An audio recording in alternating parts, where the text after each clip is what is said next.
Hey guys, it's Mitch. How's it going? So we're back and I guess we're doing more Liefeld. Why not?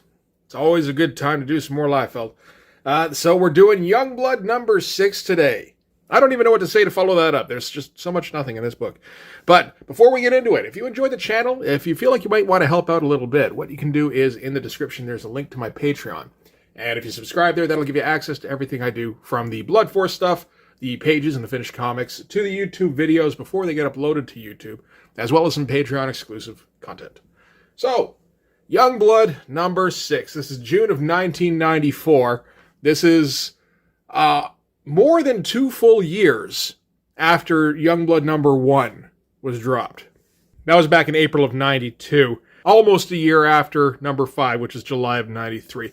In this one, he says he was on sabbatical. I remember him I thought it would have been in Youngblood number 5. Yeah, I can't remember where it was. Somewhere along the line, Rob said he was going to take a sabbatical, and when he came back, he was going to start Youngblood up again as a monthly series. So this is sort of a declaration of purpose, I suppose, for Rob. That he's going to devote himself to quality from here on out. I'll give him enough of the benefit of the doubt to figure he probably intended it that way at the beginning at least. And he was able to get it out monthly for like 2 issues, maybe 3. I think it might be 3. So that's something. And this first issue is like 36 pages for some reason. It's not like it's packed with story. But that gives Rob justification to put a fucking 45 Canadian cover price on this thing. Get the fuck out. So, let's start out with the wraparound cover. Not one of the worst Liefeld covers. Those are probably on some of the X-Force books, really. Although issue 5 was pretty bad, too. Again, nothing really happening other than, Youngblood standing around, but at least he put him on an angle, I guess. And hey, if they're on an angle like this, he doesn't have to figure out what plane everybody's on. He does seem to have proportioned everybody reasonably well, although, assuming these guys are all upright, I guess that means Troll here is about to fall on his face. Alright, so let's get into this. Despite the number of pages, I feel like I'm not going to have a whole lot to talk about in this issue. So, this is Rob Liefeld doing the pencils and the plots, and he brought along Eric Stevenson to do the script. I don't know why. It's not like he's any better than Rob is at this. Danny Meekie's going to ink this thing, which is fine. I don't know. I think before I assumed that Danny Meekie was good at inking Rob Liefeld. He's about the same as if Rob inks himself. Maybe a little, not quite as good. He certainly doesn't do anything particularly interesting with Rob's pencils.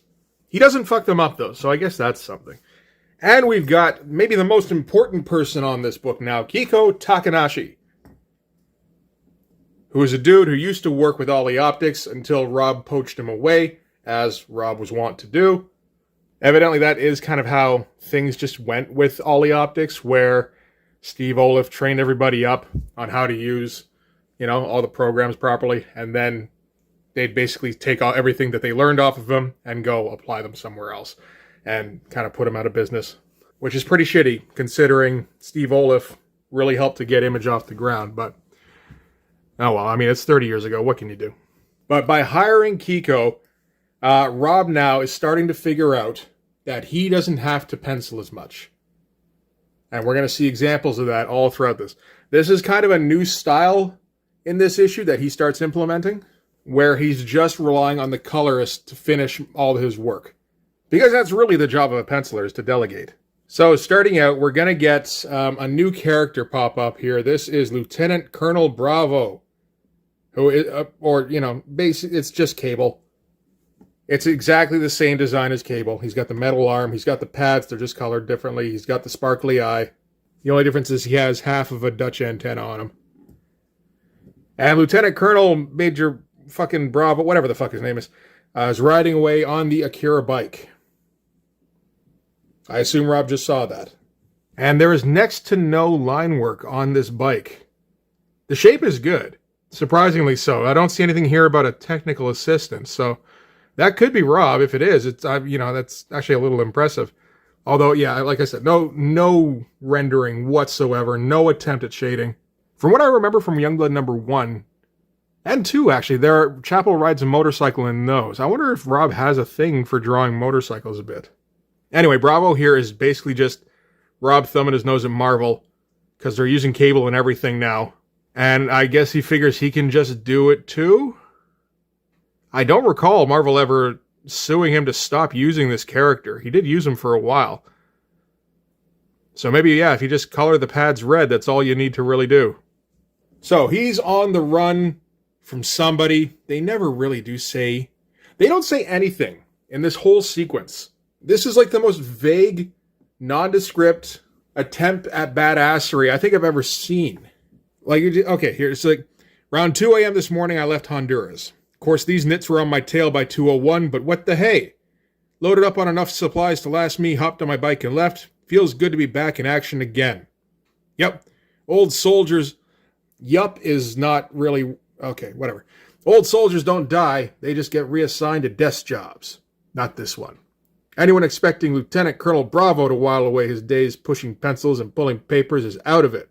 This is one old man who will not be going quietly. That told us nothing. And it's not cool. It's just talking to fill boxes. Oh, he grew the extra part of the antenna here. That was handy. And that is just him stealing that from Chappie Ape, I believe. I don't think I particularly need to describe what's going on. Just shooting and driving the motorcycle. And jumps it off a thing. Jumps it off... Oh, yeah. Jumps it off the dock here onto a boat. And kind of floats away. There we go. And yeah, like, very little in the way of rendering now. Because he just knows Kiko's going to pick up the slack. I mean, I guess that's how he got 36 pages done for this thing. Instead of the usual 20 or 17 or whatever he felt like normally doing. Yeah, there is nothing going on. I can't imagine paying like $5 for this thing in 94 and not feeling ripped off. So it probably explains the royal treatment these yobs are giving me. If I'd gone along with the rules, played dumb like everyone else down here, I wouldn't be in this fix. Fortunately, I've always had a little problem with rules. Always held firm that they only existed to be broken. Just like people who get in your way. This is the kind of thing, this is where Popo comes from, basically. This kind of stupid, aimless, how many badass words can you mix and match in a sentence without actually saying anything? Just like, rules, people, governments, all obstacles where I'm concerned. What makes life interesting is learning to get around them. The people chasing me, they like to think they're experts at getting around things. That's what they think. This is what we learned is that this guy's being chased by these guys because he doesn't like rules. And the guys chasing him think they're experts at getting around things. But, let's see. No matter how hard they try to convince themselves otherwise, I'm the one obstacle they can't beat. It's almost impressive. There's like 15 text boxes on this spread here. And somehow he managed to fill them all without saying a fucking thing. But like you look at something like this, and you can see like how it would look normally if Liefeld were like drawing. And not just, doing an outline for his colorist to fill in. So Bravo here is hoping to make it to Washington, where hopefully he can find Rob Liefeld, or a cheap police sketch of him anyway. And convince him of something. Probably to tell him, hey kid, I look better when Bob Wyacek was inking me. That's one of the worst sequences I can think of. Like, there's more effort in Brigade sequences. Well, let's not go too far. But like to even pretend these are like finished drawings is just, it's a little stunning to me. So from there, we're going to cut to a Youngblood team of some kind flying to a place of some kind. So this particular team is made up of Die Hard, Dutch, Combat, and Vogue. And everybody got a new look for this. Because it's been long enough now, after 5 issues, that we need to redesign outfits. That's one thing about the cover here. Everybody except Die Hard looks different. Because you need reboots every now and then. That's exciting. And one aspect of this is that At this point, Rob has Team Youngblood going, and that seems to actually be kind of the focus of the whole Extreme Studios thing. And that's where most of the story is happening. You know, stories with a bit of a wink. But, yeah, so around this time, Team Youngblood is up at number 10, which is way beyond regular Youngblood, being drawn by Chappie Ape, plotted by Rob Liefeld, written by Eric Stevenson. And the only reason anything is getting done in here, like, look at how many more lines Chappie Ape's putting on the page than Liefeld at this point. Bloop. Bada boop. So, yeah, Chappie Ape is the reason anything is happening in the Youngblood universe at all, basically. So, we get from all of this exposition here that Youngblood is being sent to, I don't know, size up cyber data. I don't know what's going on in Team Youngblood, so I don't know the purpose of this. And honestly, this won't lead to anything in this issue. It's all going to get concluded in that Team Youngblood issue 10. Rob is going a little harder on the rendering here, at least. Just a bit on Die Hard. But these are all some pretty easy shots he's picking. And we're going to get some banter between the Youngblood members, where Vogue goes, I don't like that we're getting sent in to die. And then Combat goes, I'm a Klingon. I want to get sent in to die. And Dutch goes, yeah, the company sent us in to die. And then they repeat. And Vogue's outfit seems like it must be some kind of response to criticism. About, I don't know, like Vogue going into battle in a skimpy leotard. It's like, okay, fine, I'm going to cover her up with all sorts of fucking Duplo. And Die Hard's going to calm everybody down with his massive tits. It's funny, I've heard that, you know, that the classic Captain America shot is because it was a last-minute thing. And so Rob just kind of traced off that famous picture of Arnold Schwarzenegger. But not taking into account how Arnold positioned his body. The thing is, he'd been doing that pose for years already at that point. There's this one here. There's the one on the Thunder Agents ad that we saw before. What was that in? Yeah, that one there. That's in Glory number 0. He's been drawing the dudes with the giant boob shelf for years. It's just that's the first time he got called out for it.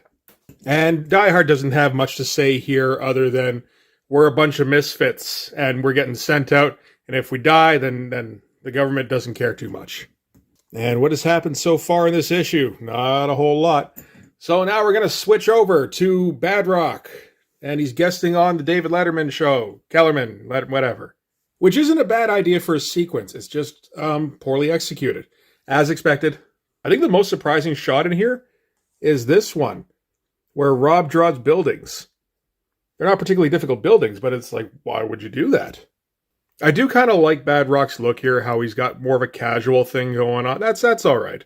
And the host here is going to ask him, wow, you do so much stuff. You got your Youngblood stuff, you got a music video, and a chain of restaurants, and toys, and a clothing line, and you're probably running all out of time. And Badrock's, no, I'm going to open my own talk show. And the host's like, oh, man, that'd be something. Hey, you got a pinhead. What's that like? And that's the joke for this sequence here. And then they're about to cut to commercial when some woman rises up out of the crowd with a gun. And Badrock goes, dough. And Rob does, like, a surprisingly interesting cartoony Badrock. So Kellerman hasn't been returning this chick's calls. So now she's going to show up at his show with a gun, so nobody searched her. And I guess assassinate him on TV. Nobody here seems particularly worried about this. And Badrock does the floor slam thing. And it knocks her forward. Somehow, just her. He catches her and knocks her out with the finger flick. And I mean, you can see how this would be a fun sequence. I don't really think it is. I think it's pretty rushed. Not done in a fun way, and not done in a cool way. It's just he had the idea, and then he, you know, put the most basic lines down he could so that Kiko could do the job. And after the show, Badrock's agent is super excited because Badrock saved Kellerman on national TV. And oh, this is going to make him the hugest star ever. And, you know, screen doors. That's the end of this sequence. This is going to kind of be the thing for Badrock for a little while, I think, where he's more of the, we get more of the media life through him, which again, it wouldn't be a bad idea if Rob had, ideas and then executed it. He just kind of has like a notion of which direction he wants to move in, and then he lets everybody else actually kind of finish it. So from there, we cut to the White House. A pretty good White House. I have to assume this is Lightbox, but I mean, give him some credit. He put those lines down, or somebody did anyway. He didn't put those clouds in, but the clouds are kind of the least of it. So Shaft has problems with something Graves is telling him. Graves is the guy that keeps popping up. I think earlier he was more of a grim CIA go-between kind of figure. Now he's more a smirking presidential aide. And we get a splash page without a good enough reason. It's not a cool shot, and there's not enough dialogue to fill the whole thing, so it's just kind of there to take up space. I can't imagine anybody was cutting this thing out of their book to pin on their wall. So Shaft has a problem with Graves telling him that Youngblood is going in a new direction. They've got new members that they're going to be introducing. Pretty much a new team. He doesn't say why. He just says that Shaft has to go along with what he says. Kind of a weird choice for a tiny panel here. This is where all the fucking dialogue ended up, too. Anyway, Graves introduces him to the new team, which is Night Strike and Troll and Die Hard Part 2. Basically a robot with Die Hard's personality, theoretically. And I think most of this has all been introduced in other books. A Night Strike showed up in Team Youngblood. Troll, I mean, I'm pretty sure he first showed up in Image number 0. And then there's been a Troll issue or 2 at some point. I've got one of those. I haven't looked at it yet, though. And hopefully, I'll never have to. They do the introductions around because that's kind of a staple in a Liefeld book. You can't go more than 5 issues without introducing people. And Shaft has problems with Troll because Troll acts kind of smarmy. And Shaft is like, yo, I'm the Cyclops of this group. You're going to show me some respect, mister. And Troll's not going to show him respect. And we go, oh man, that's going to make for an intriguing dynamic. But like, it's funny looking at this. There's next to nothing being drawn here. Yeah, sure, close-up of the face here. That's about as much detail as anything gets. Basic outlines for Shaft. Tiny figures. And then just, more heads. With the barest suggestion of a background. And somewhere in here, Liefeld forgot how to draw people in profile. Like, he wasn't great at it before or anything, but, like, he's gotten worse. And Graves gets advised that there's undesirables trying to protest at the front gates of the White House when the window gets blown in and Youngblood has to spring into action. So it turns out this is the Brotherhood of Man, and they have a problem with the new gene, which is something to do with superpowers or resurrection or something in the Extreme Universe. Who knows? It's never been mentioned in Youngblood before. But people parking their van on the White House's front lawn, the hill part, mean that Shaft gets to go, okay, people, observation time is over. It's time to see what you're made of. And we get a big old double page splash. I guess the subject matter is fine, although again, very few lines for how big this image is. I don't get what the point of Troll is. If he's supposed to be cool, or if he's supposed to be funny, or if he's just supposed to be another character, and anybody will pay money to buy a book with a Liefeld character in it, and that's all that matters, I don't know. And Graves thinks, excellent, everything is progressing as I had hoped, so he hired these schmucks to get beat up by Youngblood. And Troll is able to hit a dude, and then hit another dude, while Shaft is still falling. And then yelling, finally releases some arrows. I assume he hit the ground sometime around here. And we get the one headshot that Liefeld tried a little bit on. It's one of the easier ones, straight on. And, yelling. But that's right in Rob's wheelhouse. And then Night Strike springs into action with a big kick and or punch. And then some yelling. And then blasts him with his staff. I mean, you kind of have to take my word for it because the panel's so fucking tiny. You'd think that would kind of be the focus of this page. And same with this one. We get him, I don't know, punching himself in the dick maybe? And then, like, tiny little Frank Miller fighty bits where you'd think that's where he would be spending all his time. But the thing is, that takes time to draw, and Rob doesn't have time to do anything. We do get the lowdown on Night Saber, or Night Strike. Oh, fuck, what's his name? Isn't it Night Saber? I think Operation Night Strike is a different thing. Yeah, it's Night Saber, okay. But, yeah, the deal is basically he's Bishop or Gambit, where he can absorb energy and then turn it into blast, but what he absorbs is aggression, which is, I mean, okay, why not? He's going to hit them with their feelings.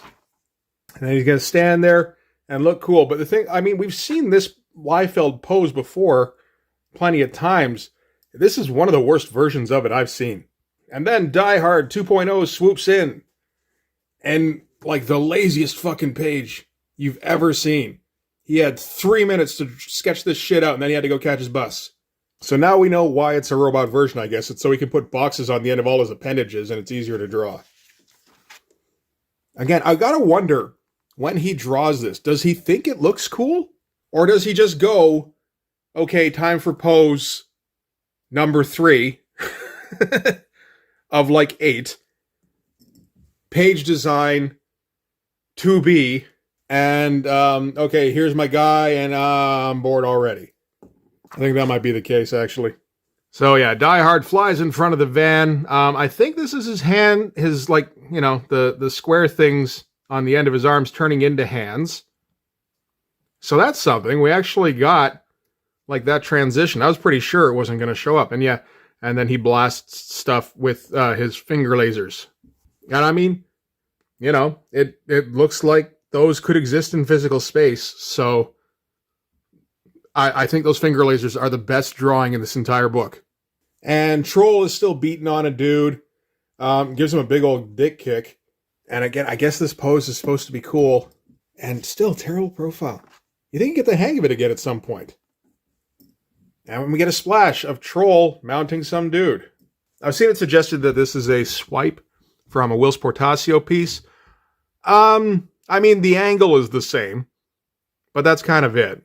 And Die Hard flies back in, carrying the van, I suppose, or it's like glued to his back or something. And that's kind of the end of one of the less impressive fight scenes in a Rob Liefeld book. And after the fight, 2 photographers and 1 cameraman show up and go, man, that was awesome.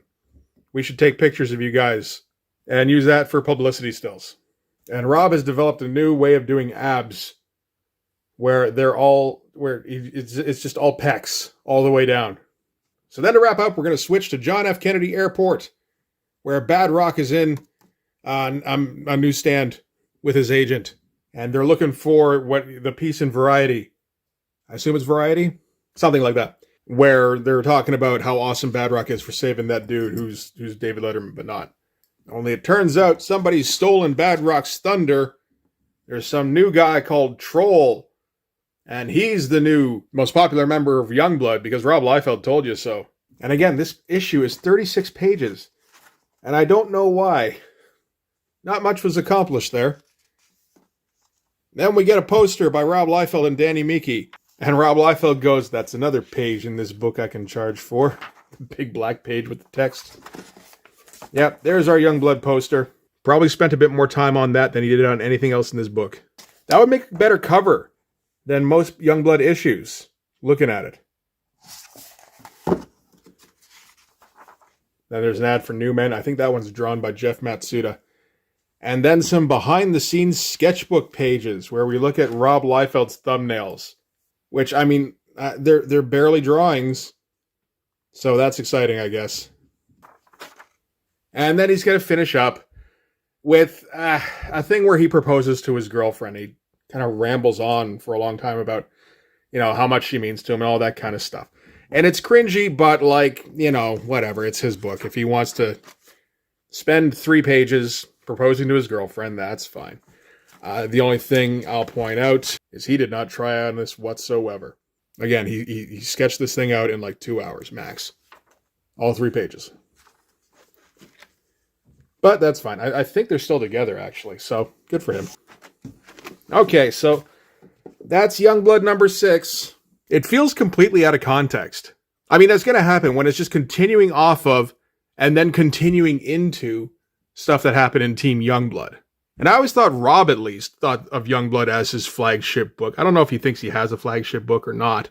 But like with the bullshit he fills this thing up with, and how little he actually cares about the end product, I guess not. It's so low effort. I think it's just that, yeah, he loves comics, and I think genuinely he does. He doesn't love drawing comics. He loves drawing pinups. Everything, anything that's not an action shot or a flex of some kind, he has no time for. And then the rest of his time, he just spends hyping up his pinups.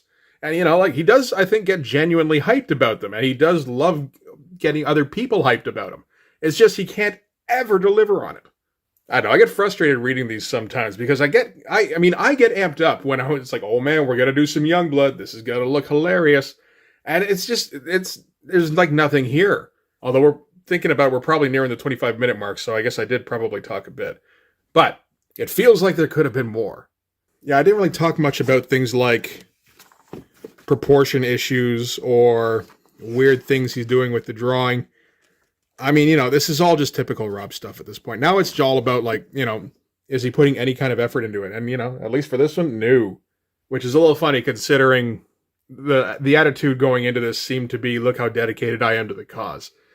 But anyway, that's going to do it for this one. Thanks very much for watching. If you like this video, please hit like, hit subscribe, hit the notification bell so you know when the next one's coming out. Go over to my Patreon and subscribe there. That's where you'll get access to everything I do, from the Blood Force stuff, the pages and the finished comics, to the YouTube videos before they get released to YouTube, as well as some Patreon exclusive content. You can also follow me on Instagram and DM me there for commissions. So, Youngblood's on the schedule now. That means, sometime in the near future, I'm going to be doing Youngblood number 7, which is a book I've never looked at. And oh boy, I'm looking forward to that shit. I'll tell you that. I'll probably find some fun in there somewhere. But yeah, that's it for now. Thanks again for watching. I'll see you guys in the next one. Bye-bye.